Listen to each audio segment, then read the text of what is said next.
Coríntios, capítulo 12, do verso 7 ao verso 11.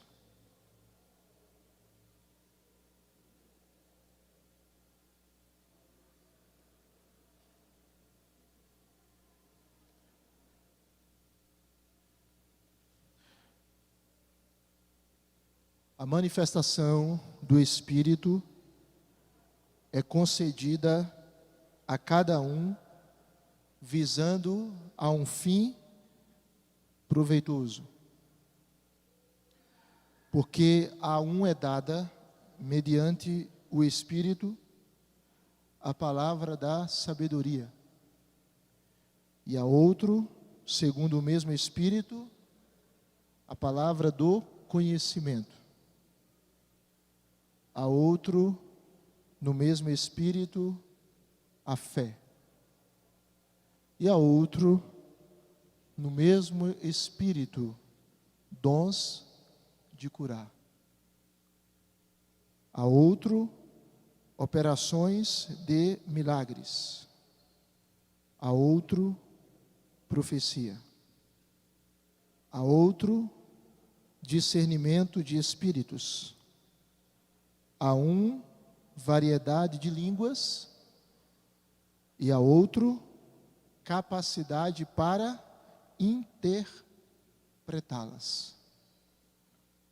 Mas um só e o mesmo Espírito realiza todas estas coisas, distribuindo-as como lhe apraz a cada um individualmente.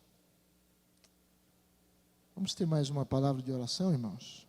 Pedir a dona Jane para orar ao Senhor, pedindo que Deus abençoe essa aula. Senhor, nosso Deus, queremos te agradecer por estarmos na tua casa, pela tua presença, Senhor. Queremos, ó Deus, pedir que nos deis um espírito aberto, livre, para aprender mais de ti nesta manhã. Concede-nos, ó Pai, a tua graça. Te pedimos em nome de Jesus. Amém. Gente, nós estamos estudando sobre os dons espirituais.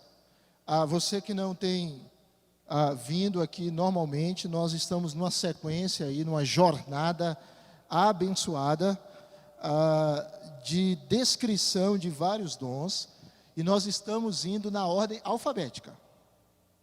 Então hoje a gente vai chegar na letra F, tá? O que são os dons espirituais? Dons espirituais são o quê? São capacitações sobrenaturais que o Espírito Santo concede a quem? A quem? Aos crentes. Para quê? Para que eles possam servir uns aos outros. Certo? Então, você, como crente, você tem dons espirituais. Nós lemos aqui, nesse texto, de 1 Coríntios 12, o apóstolo Paulo mostrando no verso 7, que a manifestação do Espírito é concedida a quem? A cada um. Visando o quê? A um fim proveitoso. E no verso de número 11, Paulo diz que quem realiza estas coisas, quem distribui os dons, quem faz as realizações, quem disponibiliza os serviços, é o Espírito. E ele distribui os dons como ele quer. O texto diz, como lhe apraz. E ele distribui como, irmãos? A cada um, individualmente. Então veja, não é por atacado Acho que eu já falei isso, né? A distribuição dos dons não é aquela coisa assim por atacado. O Espírito Santo joga um monte de dom para cima, e quem tiver mais altura, pega. Não é o buquê de flores que a noiva joga de costas. Ainda tem essa tradição? Acho que algumas têm, né? Que ela joga de costas no final da cerimônia. E tem pessoas que acreditam piamente que se pegarem o buquê, é um bom presságio que vão casar, né? Porque normalmente só fica lá atrás do buquê as irmãs solteiras. O dom não é aquele negócio que Deus joga assim, e cada um pega conforme quer ou conforme pode. Deus trata com você e comigo individualmente. É maravilhoso? Deus trata conosco individualmente. Se Deus chama as estrelas, e Ele conta as estrelas, e Ele chama as estrelas pelo nome, e há informações científicas que dizem que há mais estrelas no firmamento do que os grãos de areia nas praias. É muito grande, né? É um Deus muito grande, não é? Se Deus faz isso, imaginem com o seu povo. Então, Ele distribui o dom, meu irmão, para você. Ele sabe o seu nome. E Ele molda você. Por isso que não tem borrão. Por isso que ninguém é um borrão. Por isso que ninguém é a sobra da comida do sábado, que a gente come no domingo. Sobrou, a mulher diz, não vai dar para comer no restaurante, a comida do sábado sobrou. Pronto, aí junta um pouco de feijão, um pouco de arroz, um pouco de carne, frita um ovo, pronto. Não é? A sobra. Deus não trabalha com a gente assim. Deus molda você para que você o sirva. As suas características foram pensadas por Deus e formatadas por Deus para que você o sirva. Entende? Se você é extrovertido, Deus o fez extrovertido. E Ele vai lhe servir sendo extrovertido. E você vai servi-lo. E você vai ser uma bênção sendo extrovertido. Se você é introvertido, se você é como um amigo meu que eu vi há muitos anos, tanto que a afeição que eu tenho dele é de um adolescente, é um primo meu ainda. Ele era tão calado, que uma vez, obviamente usando o nome dele não era esse, mas colocando o exemplo de Leandro, uma vez eu estava conversando com ele e disse assim, fulano, diga alguma coisa. E ele disse, alguma coisa. De tão calado que ele era. Mas se você for aquela pessoa introvertida que mal ouvem a sua voz, Deus vai lhe usar sendo introvertido. Então, você não precisa ser outro para Deus lhe usar, você precisa ser você. E dizer, Deus, usa a minha vida, perdoa os meus pecados, molda o meu caráter, e aqui está a minha personalidade, que eu possa te servir. Aqui estão os meus dons, os meus talentos que eu posso te servir. Tá certo? Então, Ele formou você, Ele formatou você. Ele moldou você. Como um oleiro pega um vaso e ele molda o vaso. E ele trabalha no vaso para que aquele vaso sirva o seu propósito. É isso que Deus está fazendo a gente. Está entendendo, irmãos? Ele está moldando a gente pelo seu Espírito. Ele está trabalhando na gente. Ele não desiste da gente, Ele está moldando a gente para que a gente o sirva. Gerlane ia falar, Gerlane? Gerlane está dando um exemplo aqui do irmão Paulo, irmão de sangue e irmão na fé, né? Que era muito calado, irmão dela, muito calado, muito... E hoje, Deus está usando para que ele possa pregar o Evangelho, para que ele possa anunciar o Evangelho. Tá? Então, vamos pensar aqui na questão dos dons. Veja que 1 Coríntios, capítulo 12, verso 9, irmãos, fala sobre um outro dom, chamado fé. Irmãos, há outro no mesmo espírito, a fé. Que fé é essa?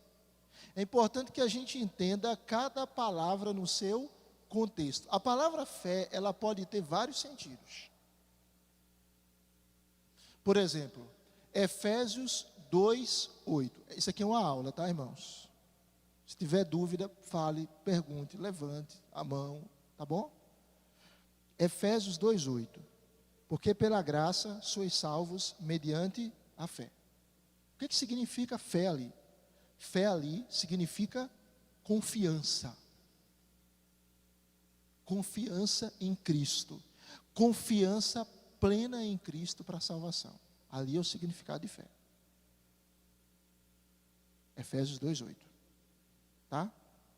Se você for para Judas, capítulo 1, diz que Pedro, ou melhor, estou com Pedro e Paulo na minha cabeça, diz que Judas escreveu a carta para que os cristãos batalhassem pela fé que uma vez por todas foi dada aos santos. Judas, versículo 3. O que significa fé ali? Fé ali, em Judas, versículo 3, Judas só tem um capítulo, significa o corpo de doutrinas. O conjunto de doutrinas. O Evangelho. Ali, fé tem um outro sentido. Então, você tem fé no sentido subjetivo, Efésios 2:8, e fé no sentido objetivo, Judas, versículo 3. Essa fé, todos os cristãos têm. Todos os cristãos creem em Jesus Cristo e todos os cristãos têm o Evangelho dentro deles. Entende? Então, essa fé, ela é comum a todos os cristãos. Mas existe um dom chamado fé. E o que significa esse dom chamado fé? Vamos ler juntos? Dá para os irmãos lerem? Vamos ler? É a capacitação divina para agir à luz das promessas de Deus, com confiança e fé não duvidosa, crendo que Deus é capaz de cumpri-las. É aquele indivíduo, aquele homem, aquela mulher que recebeu de Deus uma porção de fé que é muito além da média dos outros cristãos. Por exemplo, eu vou dar um exemplo, um homem chamado George Miller. Temos aqui o nosso presbítero George. George Miller. George Miller, ele cuidava de um orfanato com muitas crianças, centenas de crianças. E conta a história que George Miller, ele anotava no seu diário as respostas de Deus às suas orações. E que ele tinha anotada no seu diário cerca de 3.000 respostas de Deus às suas orações. Imagine o que é isso. Você pede um negócio e você vê Deus respondendo. Aí ele anotava. Tá? Certa feita, ele cuidando daquelas crianças, e ele dependia mesmo exclusivamente de Deus. Diz a história que eles foram comer pela manhã, tomaram café com leite, só que não tinha leite. E eles foram agradecer pela alimentação. E aí acontece uma coisa inusitada com esses homens de Deus, que Deus faz coisas extraordinárias na vida deles, né? Eles não são na média. E aí George Miller simplesmente chegou, nós vamos orar, crianças, pela nossa refeição. E diz a história que ele orou e ele disse: nós queremos te agradecer, Senhor, por essa refeição. Nós queremos te agradecer pelo leite que o Senhor nos dá nessa manhã. Mas não tinha leite. Mas de alguma maneira ele cria que Deus ia fazer alguma coisa. Em nome de Jesus, amém. Termina a oração. A história conta que quando ele termina a oração, a porta do orfanato é batida, alguém bate, se abre a porta, e alguém chega e diz bem assim: eu estou com uma dificuldade, eu estava transportando aqui essa quantidade de leite, e o transporte quebrou.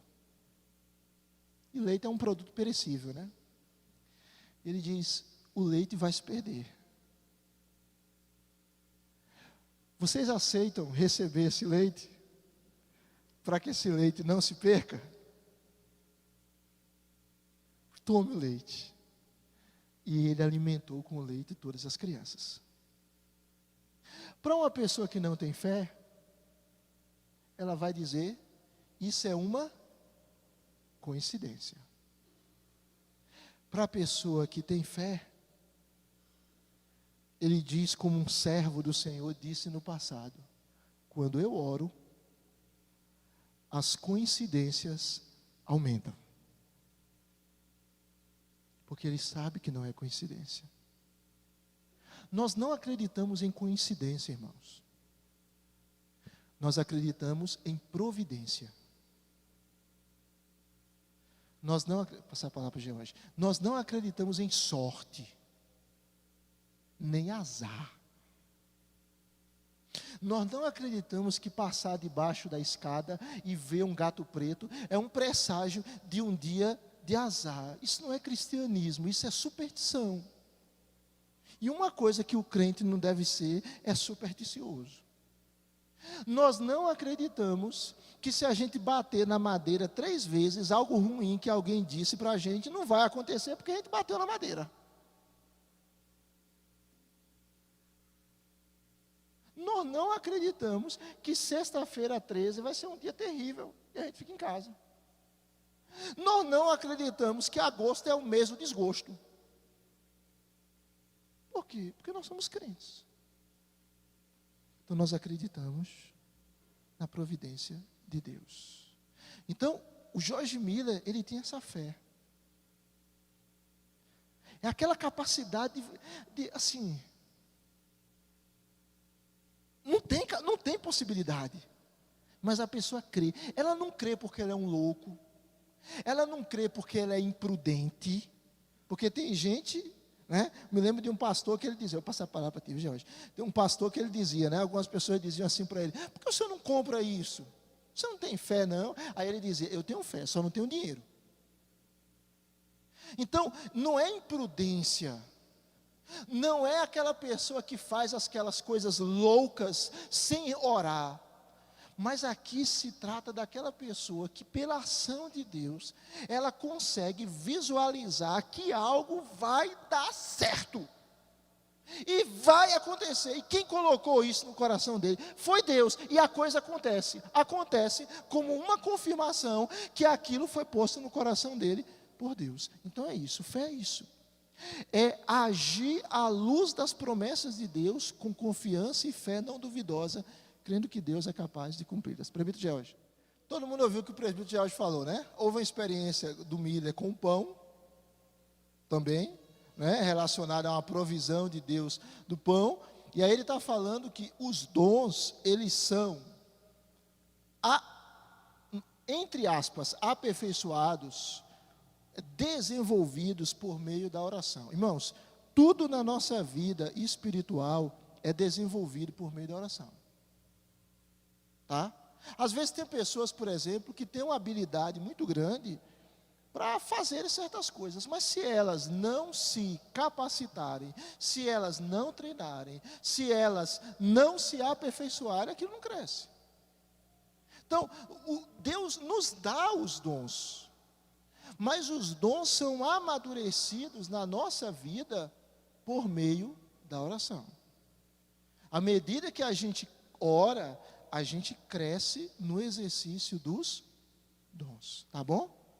Então, o exercício dos dons, eles vão sendo expandidos à medida que a gente desenvolve intimidade com Deus. Então, as pessoas com esses dons, com esse dom da fé, elas creem nas promessas de Deus e elas estimulam outros a fazerem o mesmo.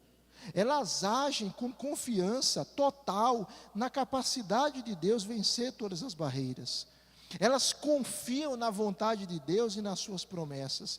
Elas levam adiante o reino de Deus, porque elas avançam quando outros param. E elas pedem a Deus aquilo que é necessário e confiam que Deus vai providenciar. Então esse é o dom da fé. Podemos seguir? Perguntas? Veja, então nós falamos aí sobre 3 tipos de fé. 2 delas, todos os crentes têm. O dom da fé, alguns crentes têm. Agora tem um outro dom, irmãos, que ele é uma responsabilidade, mas existem pessoas, que existem 2 aspectos do que eu vou falar. Eu vou apresentar um dom aqui, que é um dom espiritual, mas existe um aspecto dele, não do dom em si, mas daquilo que o dom anuncia, que é uma responsabilidade de todos os crentes. Que dom é esse? É a hospitalidade. Todo crente, ele deve ser hospitaleiro. É muito ruim você chegar numa casa e você perceber que as pessoas não estão lhe querendo muito lá, né? Eu me lembro de uma história engraçada que um amigo meu de uma cidade próxima dizia do pai dele. Uma pessoa se converteu e aí a filha dele foi mostrar algumas coisas, na época, não sei se era CD ou disco evangélico. E aí ele já estava meio cansado. E a pessoa estava lá na casa dele, e aí ele falou com a mulher, eu não lembro exatamente como ele chamava a mulher, amor, bem, ou chamava pelo nome. E aí chegou um momento lá, a visita lá na casa dele, isso aí era o filho me contando, e aí ele dizia assim, fulana, falando para a mulher, vamos dormir, que as visitas querem ir embora. Né? Uma maneira gentil ou não, né? Vamos dormir que as visitas querem ir embora, né? E esse filho dele me contava essa história dele. Mas voltando aqui, a hospitalidade é um dever de todos. O versículo anterior àquele que nós refletimos hoje pela manhã, irmãos, 1 Pedro capítulo 4, no verso 9, diz que nós devemos ser hospitaleiros. Nós devemos ser mutuamente hospitaleiros e sem murmuração, sem reclamar. Mas existem algumas pessoas no corpo de Cristo que receberam a capacitação divina para cuidar de pessoas, providenciando comunhão, comida e hospedagem.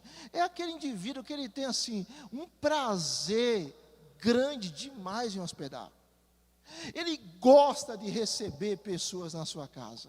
Ele gosta de gente na sua casa.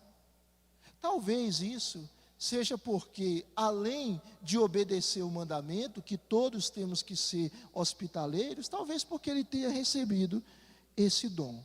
Então, as pessoas com esse dom, elas provêem um ambiente onde os outros se sentem valorizados. Elas vão de encontro às necessidades das pessoas, fazendo-as se sentir bem. Elas criam lugares seguros e confortáveis, onde relacionamentos podem ser desenvolvidos. Elas provêem graciosamente os recursos que testificam do suprimento de Deus. Elas podem ter uma habilidade especial para ganhar dinheiro, de forma que elas possam investir na obra do Senhor. É o dom da hospitalidade. Pessoas que têm uma capacitação divina para cuidar dos outros, providenciando comunhão, comida e hospedagem. Podemos seguir? Isso é simples, né? Vamos lá para o próximo? Podemos, irmãos? Existe um outro dom aqui, voltando à questão da hospitalidade, que é uma responsabilidade de todos os crentes, mas alguns têm o dom da hospitalidade, assim também esse dom aqui, intercessão. Todos os crentes são chamados para orar, e para orar muito. Irmãos, a gente não cresce no relacionamento com alguém se a gente não conversa,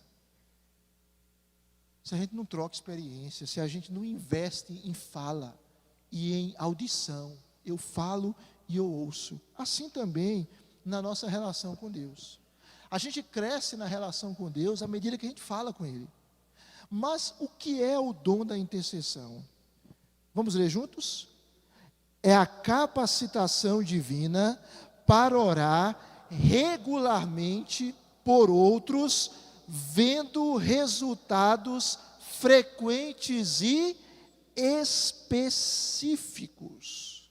Ou seja, é aquela pessoa que Deus a capacitou para que ela ore, e normalmente ela ora mais do que outros, ela ora de maneira regular por outros, porque intercessão é orar por outro, e tem uma característica: essa pessoa vê resultados frequentes e resultados o quê? Específicos. Por que a gente tem um ministério de intercessão na igreja? É porque a gente crê que todos os crentes devem orar, e porque a gente crê que existem crentes que receberam uma capacitação divina para orarem ainda mais, e para orarem pelos outros, mesmo sendo o orar pelos outros uma responsabilidade de todos os crentes.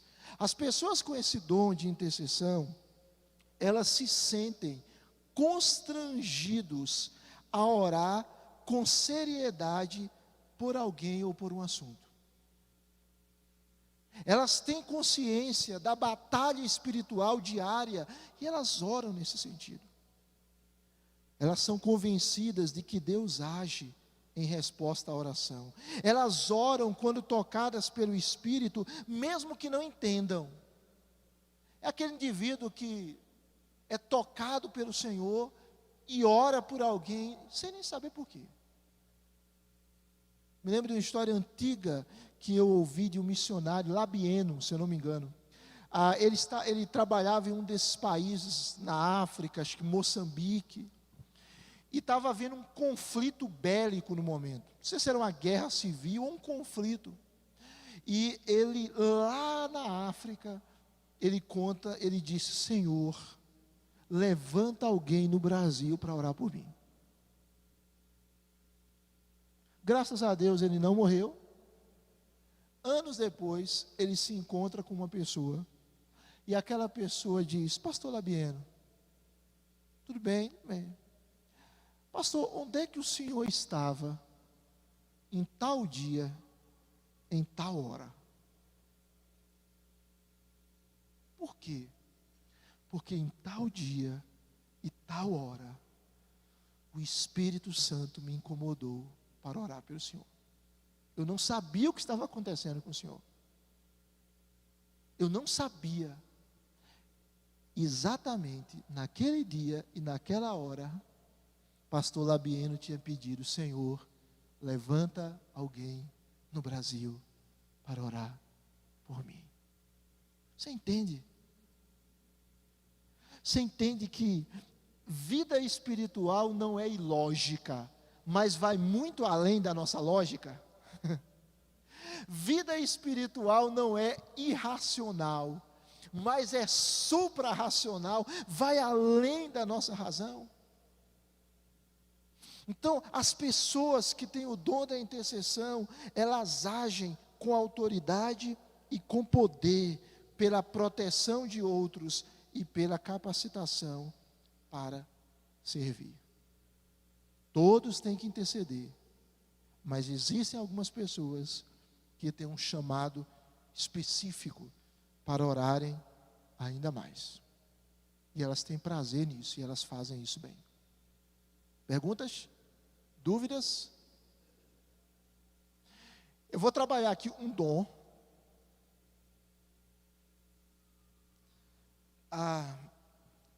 Na ordem alfabética, mas porque o outro dom que está ligado a esse é adiante. O dom da interpretação. Veja aí, 1 Coríntios capítulo 12, verso 10, fala sobre dois dons. O dom de línguas e o dom da capacidade para interpretar. Falando em mistério, aqui está algo misterioso, divinamente misterioso. O dom da capacidade para interpretação de línguas. Eu vou fazer o seguinte. Vamos para cá. Vai ajudá-los didaticamente. 1 Coríntios, daqui a pouco a gente encerra, irmãos. 1 Coríntios, capítulo 12, verso de número 10, fala que a uns Deus deu o dom de variedade de línguas. Irmãos, nós não temos a concepção que alguns irmãos têm de que todo crente deve falar em línguas. Nós não temos essa ideia. Nós não temos a concepção de que alguns irmãos têm, que só é batizado com o Espírito Santo quem fala em línguas. Nós não cremos assim. Nós não cremos como alguns irmãos creem, que a única evidência de ser cheio do Espírito Santo é o falar em línguas. Nós não cremos nisso. Mas nós cremos, biblicamente, que Deus, se Ele quiser,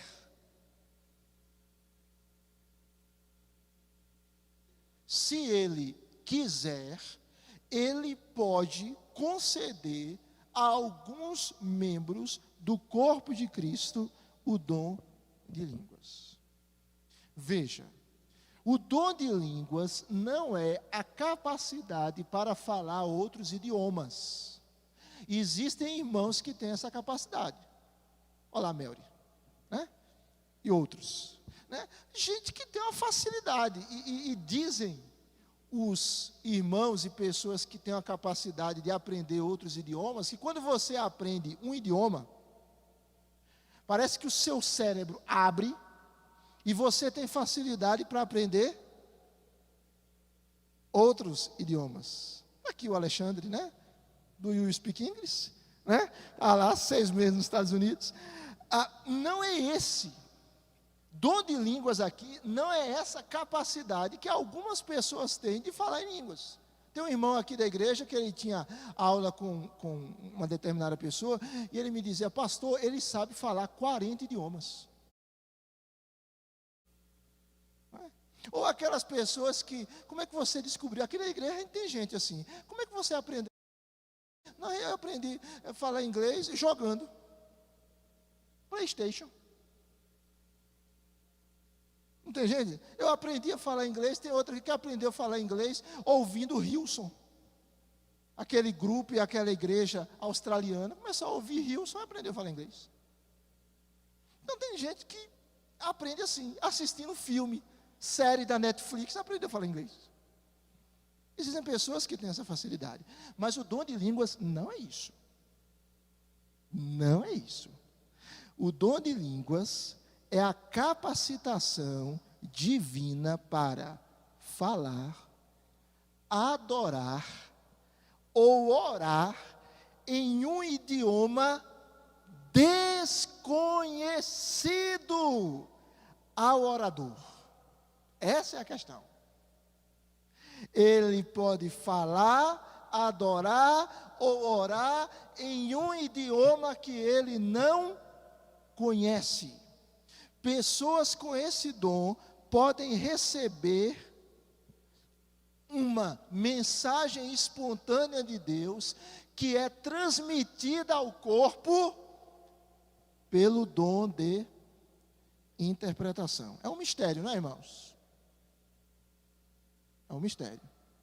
Então, esse é o dom de línguas. Para os irmãos verem algumas características, as pessoas com esse dom expressam com interpretação uma palavra do Espírito que edifica o corpo. Presta atenção, a interpretação não precisa ser necessariamente da pessoa. Existem pessoas que têm o dom de línguas e não sabem interpretar. E a Bíblia as orienta, se elas estiverem num culto público, elas falem ela e Deus.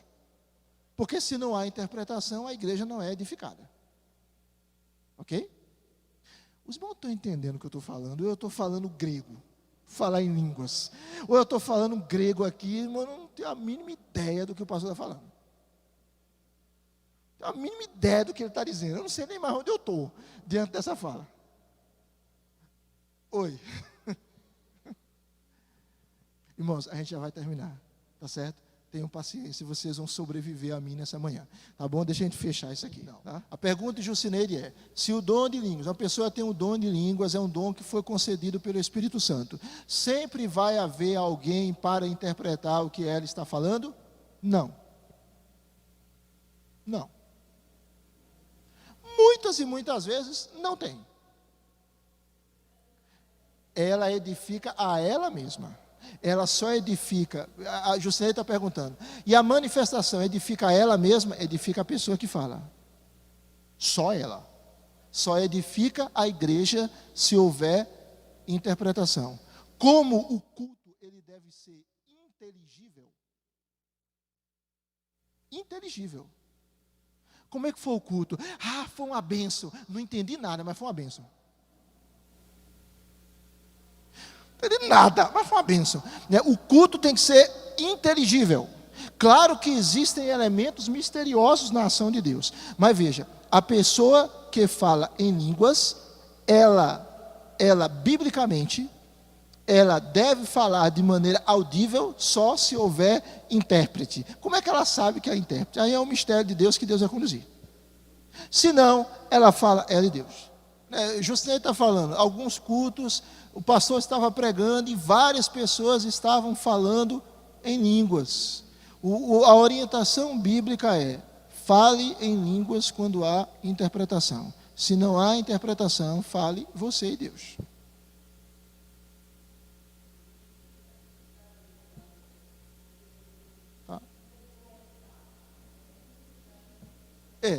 Porque assim, as línguas, elas edificam se houver intérprete. Se não houver, elas edificam o corpo. Se não houver intérprete, ela só edifica quem fala. Então, se não houver intérprete, a pessoa fale, ela e Deus, e ela é edificada. É um mistério. Não sei. I don't know. Não sei. O dom de línguas é assim, porque ele sempre desperta perguntas na gente. A gente não tem como assim responder, porque existem N manifestações nos arraiais evangélicos. Então assim, Jussi, não dá como, eu não tenho condições de sair assim, de responder por que é assim. Por que é assim, pastor? E assim aconteceu desse jeito. Eu só lhe digo uma coisa: não se fala em línguas. Eu falo isso com temor e tremor, porque algumas pessoas querem ensinar os outros a falar em línguas. Dá glória, irmão, dá glória, dá glória, dá glória, dá glória, dá glória, dá glória, dá glória, dá glória, dá glória. Irmão, puxa, será que é assim mesmo? É assim que funciona? Tá certo? Então, existem N situações que, se a gente for detalhá-las, mas pensem no conceito do dom. Tá certo? No conceito do dom. Então, veja, as pessoas expressam com interpretação uma palavra do Espírito que edifica o corpo. Só que se houver interpretação, aí edifica o corpo. Elas comunicam a mensagem dada por Deus à igreja. Elas falam em um idioma o qual não aprenderam nem entendem. Elas adoram ao Senhor com palavras profundas, além da compreensão da mente. Elas experimentam uma intimidade com Deus que as estimulam a servir e edificar os outros. Há irmãos que, e a gente vai parar por aqui, há irmãos que dizem assim, por isso que eu quis trabalhar a questão de línguas e depois trabalhar a interpretação. Mas aí a gente fica no dom de línguas por hoje. Há irmãos que acreditam que esse dom cessou. Eu só tenho uma razão para não acreditar na cessação do dom de línguas. Eu respeito irmãos que pensam assim. Irmãos crentes, irmãos piedosos, irmãos estudiosos, irmãos que conhecem a Bíblia, teólogos muito mais do que eu, não tem nem comparação. Mas só tem um problema no argumento que o dom de língua cessou. Só tem um problema. Só um. Não há um texto bíblico que fundamente que ele cessou. Então, quando eu quero trabalhar a cessação de línguas, aí eu uso teologia, eu uso filosofia, eu uso lógica, eu uso história, mas eu não tenho texto. Então, o que eu creio? Eu creio que Deus é soberano para não dar e para dar. Se Deus quiser dar, Deus não é soberano? Ou não é? Ele é soberano. Então, o dom de línguas é isso, irmãos. É uma capacitação sobrenatural para falar em um idioma, em uma língua desconhecida.